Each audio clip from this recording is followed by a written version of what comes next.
Oke, jadi buat teman-teman cuan troopers, jadi bisa dibilang minyak ini mempengaruhi banyak banyak bisnis lah ya, begitu kan. Dari mungkin Betul, sisi betul. malah, malah, malah ada yang bisa memberatkan perusahaan juga dari sisi pengeluarannya, begitu kan. Tapi juga ada yang membuat menjadi ada sentimen seksi lah istilahnya ya, perusahaannya atau bahkan sektornya nih, karena memang harga minyaknya lagi naik. Oke, thank you banget ya Betul, Bro Berat betul. untuk penjelasannya. Nah, nih buat teman-teman cuan troopers, aku iklan dikit lagi ya. Jadi kalau misalnya kalian ya di sini ada yang mau bertanya, mungkin tentang saham yang sedang kalian pegang, atau mungkin tentang seputar topik kita malam hari ini, boleh banget ya tanya-tanya sama Bro Berat nih. Ya, dan juga Silakan. buat teman-teman kalau misalnya ada yang belum buka, belum punya akun RDN, bisa buka di Ivan Sekuritas ya teman-teman ya. Oke, kita lanjut lagi nih Bro Bernard. Jadi kita melipir dikit nih, kita agak kemana-mana dulu dikit. Gue mau nanya nih, tanggapan kalau misalnya mengenai, kan Bro Bernard nih profesional trader nih kan. Ini sebenarnya beritanya Mm-mm. udah seminggu 2 minggu lalu lah dibahas. Tapi gue pengen tahu juga nih pendapat dari lu mengenai ARB simetris. Singkat aja Bro, menurut lu tuh sempat banyak orang yang takut gitu kan ARB simetris. Tapi ada juga kayaknya biasa aja. Kalau dari lu sendiri gimana nih? Ini buat teman-teman cuan troopers nih, mungkin yang baru Iya, mulai mau trading dan sebagainya, lihat berita ARB simetris tuh kayaknya serem banget. Gitu kan. Tapi kalau menurut Bro Bernard gimana nih? iya, saya udah di market dari 2007 ya. Nah, itu Jadi dia. prinsipnya sih kalau emiten ini tidak ada dosa, dia juga nggak akan ARB kok. Nah, itu prinsip nomor satu tuh. Kalau emitennya nggak ada dosa juga dia nggak akan ARB. Dan ketika dia ada dosa, kita tinggal lihat dosanya dosa berat apa enggak. Kalau memang Hmm. dosanya dosa ringan, bisa jadi dengan dia terkoreksi, dia cepat price in. Hmm. Cepat price in, Hmm. cepat mantul Hmm. gitu loh. Malah nggak tersiksa dengan Ya. ARB berjilid 7% tapi kali banyak gitu kan. Itu Hmm. merusak mental menurut saya malahan.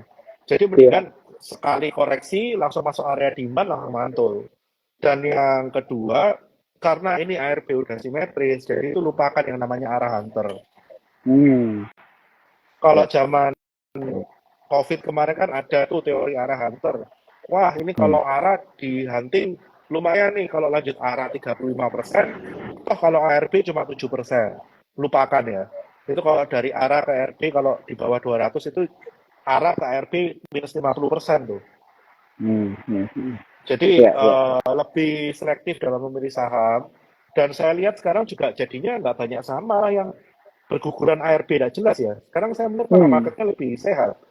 Karena Hmm. kalau Hmm. kemarin ARB itu banyak dimanfaatkan sama market maker dengan ARB 7%, untuk mereka markdown saham lebih gampang. Jadi mereka udah Hmm. punya barang banyak, tinggal mereka seret ke ARB, ganjel. Seret ARB, ganjel.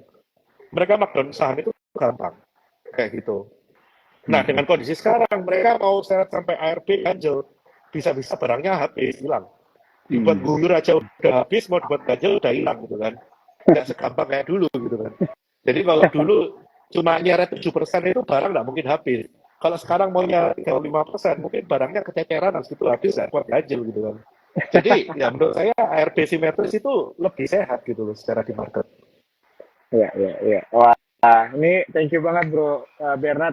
Ini gue mau ngasih tau secara personal Bro ya. Gue kalau ngobrol sama tuh banyak banget belajar ya. Jadi kayak suka aja sih gue maksudnya nanya-nanya insight dari Bro Bernard juga ya. Makanya ini hampir lewat tadi udah sempat lewat 200 juga nih ya yang nonton nih ya. Kalau misalnya Bro Bernard live ini selalu rame ya Bro.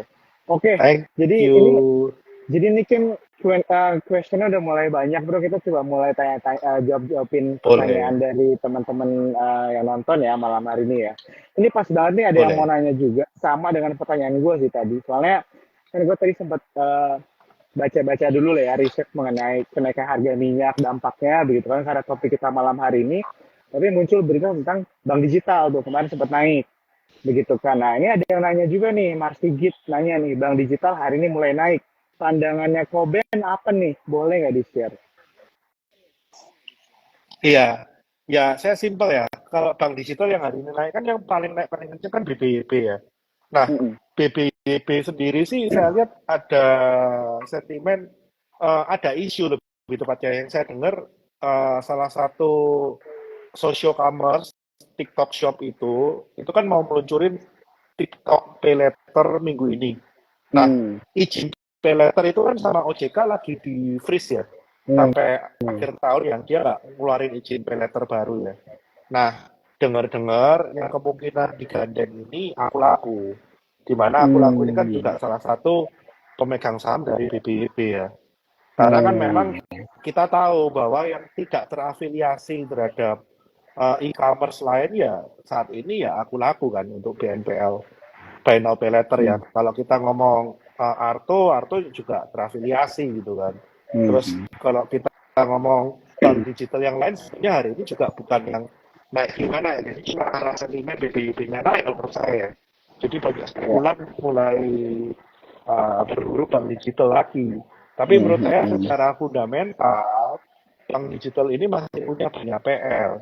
Yaitu Hmm. apa? Proving the number. Karena Hmm. valuasi mereka kemarin yang gila-gila kan semua jual mimpi itu. Ya banyak Hmm. dari kita yang kemakan mimpinya lah, termasuk saya juga makan mimpinya kok. Terus terang mimpinya manis soalnya, mimpinya manis banget. Ternyata realisasinya itu lemot gitu kan. Hmm. Nah, ini kan jadi salah satu resiko kita kalau kita memang betting terhadap future perusahaan.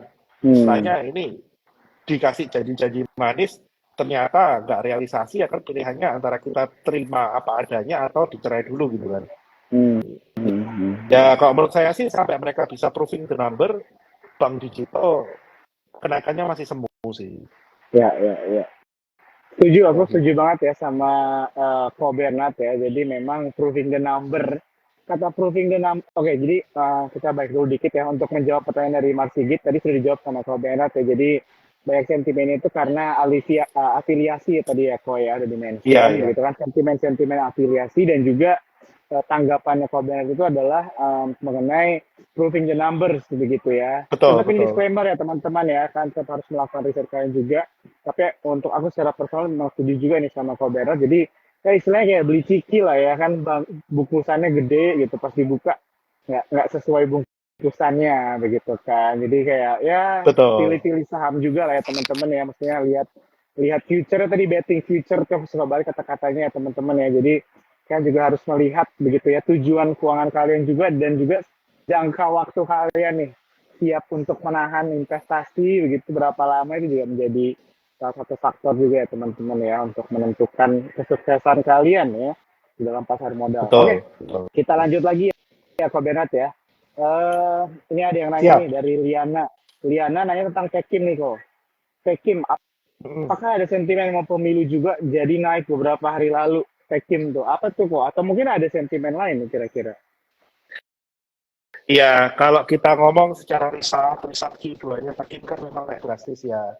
Jadi yang Hmm. awal annualized EPS-nya babak belur, tiba-tiba Hmm. kan dia ada perbaikan EPS yang cukup signifikan ya di kuartal kedua. Ya itu adalah Hmm. salah satu sentimen yang cukup mempengaruhi pergerakan Tekim. Walaupun menurut saya reaksi di pasar ini cukup berlebihan dibandingkan dengan result yang ada kayak gitu. Hmm. Jadi kalau dibilang apakah sekarang valuasi Tekim murah? Enggak juga. Jadi kalau kita ngomong Tekim Hmm. INKP kalau dibandingkan dengan peers-nya, emiten kertas lain ya ada yang lebih murah. Cuma bedanya nggak Hmm. liquid aja. Ini animonya lagi incer ke Hmm. Tekim INKP gitu kan. Cuma Hmm. waspada aja terhadap trading plan kalau memang kalian baru masuk kasih trailing stop dan stop loss yang tepat. Jadi ini secara valuasi udah nggak murah ya. Tapi saya juga nggak tahu ya korelasi Tekim dengan pemilu ini saya bingung juga gitu. Yang saya tahu Tekim bottom line-nya naik gitu.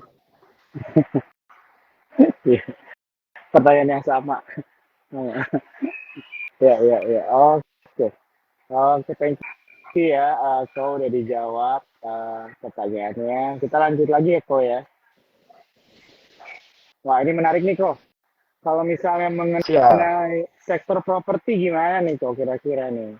Ya kan, sempat ada Oke. obrolan juga gitu kan, karena kemarin obrolan tentang suku bunga di kita udah menurun dan sebagainya, penjualan rumah naik, gitu kan, kira-kira atau gimana nih kira-kira tanggapannya Koberat dengan sektor properti atau mungkin secara spesifik lihat dari Citra atau nggak BSDE kali boleh. Oke. Jadi dua emiten yang dipilih ini terus terang dua emiten yang secara fundamental cheap.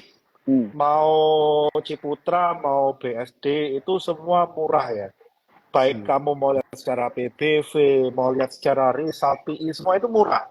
Yang masalah sekarang ini apa? Time frame. Hmm. Kita tahu nih, sentimennya sekarang nggak di situ. Karena apa? Suku bunga kita kemungkinan flattening lebih lama, gitu Hmm. kan. Yang awalnya kita berharap suku bunga turun dalam waktu Agustus September, ini nggak kejadian nih. Sehingga banyak spekulator yang merasa, oke lah lepas dulu lah saham-saham ini. Beralih ke saham-saham lain yang lebih in gitu kan. Nah, tapi kalau time frame kalian panjang, time frame kalian katakanlah sampai 2024 akhir, ya saya percaya BSDE dan CTRA ini murah. Dan kalau kalian kuat tahan, tinggal nunggu momennya, ini bisa, ya at least dengan kondisi yang sekarang, menurut saya valuasi wajarnya, kalau di sekitar 1.700-an juga masuk akal ya untuk BSD dan CTRA ya. Seperti itu, Hmm. tinggal ini masuk ke time frame kalian nggak? Kalau belum masuk ke time frame kalian, ya kalian main-main dulu lah sama barang lain ketika nanti ada flow masuk di properti lagi, numpang keretanya, kayak gitu. Tapi kalau secara valuasi murah-murah. Oke. Thank you kok Berna jawabannya. Jadi cara valuasi murah, tapi ini semua keywordnya balik ke time frame ya teman-teman ya. Jadi kalau itu cocok Betul. dengan kalian, go ahead begitu ya. Tapi kalau misalnya mencari yang lebih lebih menarik mungkin ya untuk time frame yang lebih pendek bisa coba lihat-lihat juga yang lain ya teman-teman ya. Betul, Oke. betul. Nah, mungkin kita lompat ke technical analysis dulu nih kok, boleh ya? Ada yang nanya nih, ini agak teknis nih. Boleh. Jika saham break trend line atau break reversal pattern dengan ada spike di volume nih, apakah akan capai target kok? Nih, gimana nih jawabnya nih? Iya, pertanyaan capai target ini targetnya siapa ya? Nah, itu dia. Target ini targetnya siapa? Nah, kalau namanya break trend line berarti kan dari uptrend ke downtrend, dari downtrend ke uptrend. Hmm. Ya kita lihat break trend line-nya ini seperti apa, reversalnya ini seperti apa, V-shape enggak? Apakah dia reversalnya membentuk mangkok atau gimana? Nah, semua itu kan pasti ada continuation pattern ya kalau kita ngomong. Jadi ya bisa aja dalam dia reversalnya dia membentuk Elliott Wave kayak BRMS gitu kan. Hmm. Atau bisa juga dalam reversal pattern-nya dia membentuk rally based rally seperti edges gitu kan. Nah, Hmm. ini semua kan tergantung dari tiap-tiap emiten pergerakannya bagaimana, volumenya bagaimana. Semua itu spek volume loh. Mau edges mau BRMS, ini sama-sama spek volume tapi memberikan result reversal yang berbeda. Ada yang bentuk setengah lingkaran mangkok, ada yang bentuk elite wave langsung V-shape gitu kan. Nah, kembali Hmm. lagi kita melihatnya ini reversalnya reversal yang seperti apa kayak gitu dan Hmm. targetnya ini target seperti apa karena setiap pattern kan pasti kita bisa nentuin target dan Hmm. setiap pattern juga bisa berlanjut bisa patah juga gitu kan Hmm. bukan nggak mungkin setelah dia buat pattern kayak contoh lah Bukalapak kita ngomong dia reversal dari 208 dia bentuk cup and handle targetnya mau di 272 ternyata di 268 aja udah patah gitu kan dan dia Hmm. kembali nge-base. Nah, Hmm. ini berarti apakah termasuk mencapai target? Nah, ini kan kembali lagi kita Hmm. harus lihat itu step by step kalau menurut saya. Ya, ya, ya. Oke. Thank you ya, Ko Bernard untuk jawabannya. Oke, sepertinya Ko Bernard agak sedikit ada gangguan ya internetnya. Oke, jadi buat teman-teman tadi ya yang udah nanya, especially Han ya, jadi tadi udah dijawab Tes. sama secara teknikal. Halo bro, oke udah balik lagi. Oke, ya jadi kalau misalnya secara teknikal tadi udah dibalas sama bro Bernard gitu kan. Tapi tetap ya teman-teman pertanyaannya juga harus mungkin lebih jelas lagi begitu ya, karena benar ya. Jadi akan mencapai target yang mana nih? Karena bisa targetnya bisa ada yang mungkin nggak apa ya bisa nggak sesuai gitu kan, tapi ada ya intinya jadi targetnya ini harus jelas dulu begitu kan ya teman-teman ya, baru technical analisis yang pertanyaan kamu di awal ini bisa dijawab yang lebih baik lagi. Tapi secara general tadi udah dijawab ya teman-teman ya, bagaimana istilahnya menanggapi ya mengenai technical analysis kalau ada break trend line dan ada spike volume ya teman-teman. Oke,